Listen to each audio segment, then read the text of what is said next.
بسم اللہ الرحمن الرحیم۔ السلام علیکم۔ ایک بے دین کمہار۔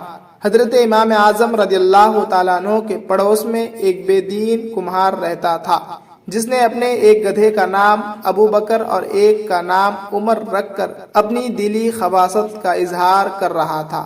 ایک دن ان دونوں گدھوں میں سے ایک نے اس کمہار کو ایسی لات ماری کہ وہ ملعون وہیں ڈھیر ہو گیا۔